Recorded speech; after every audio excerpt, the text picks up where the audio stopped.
চলো, খেলো রে খেলো বাংলাদেশ, বুকে সাহস দিয়ে খেলো, চলো রে চলো। প্রসাধনী ও হোম কেয়ার প্রতিষ্ঠান রিমাক হারল্যান্ড এবার বাংলাদেশ প্রিমিয়ার লিগে ঢাকার ফ্র্যাঞ্চাইজি কিনেছে, আর এই কোম্পানিটির পরিচালক হলেন চিত্রনায়ক শাকিব খান।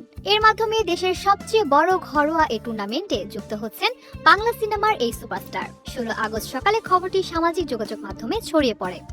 এরপর থেকে শাকিব খানের ভক্তরা উচ্ছ্বাস প্রকাশ করে শাকিবের বিপিএলে যুক্ত হওয়ার খবরটি পোস্ট করতে থাকেন। তাদের ভাষ্য, দীর্ঘদিনের ইচ্ছে ছিল শাকিব খানের মালিকানায় বিপিএলে একটি দল থাকুক। এতে করে শাকিবের ব্যবসায়িক যেমন উন্নতি হবে, তেমনি সিনেমার সঙ্গে ক্রিকেটের কম্বিনেশন আরো জমজমাট হবে। শাকিবের কোম্পানির পক্ষে ঢাকা ফ্র্যাঞ্চাইজি কেনার বিষয়টি নিশ্চিত করেছে বাংলাদেশ ক্রিকেট বোর্ডের একটি সূত্র। ওই সূত্রটি বরাত দিয়ে দেশের সংবাদ মাধ্যম জানিয়েছে, এরই মধ্যে সাইনিং মানি সহ কেনার আনুষ্ঠানিক প্রক্রিয়া সম্পন্ন হয়েছে। সবশেষ বিপিএল এ দুর্দান্ত ঢাকার মালিকানা ছিল নিউটেক্স গ্রুপের কাছে। তাদের অধীনে দুর্দান্ত ঢাকা নামে সবশেষ বিপিএল এ খেলেছিল ফ্র্যাঞ্চাইজি। নিউটেক্স গ্রুপের মালিকানা পায় রূপা গ্রুপের কাছ থেকে। রূপা গ্রুপের অধীনে দলের নাম ছিল ঢাকা ডমিনেটর্স।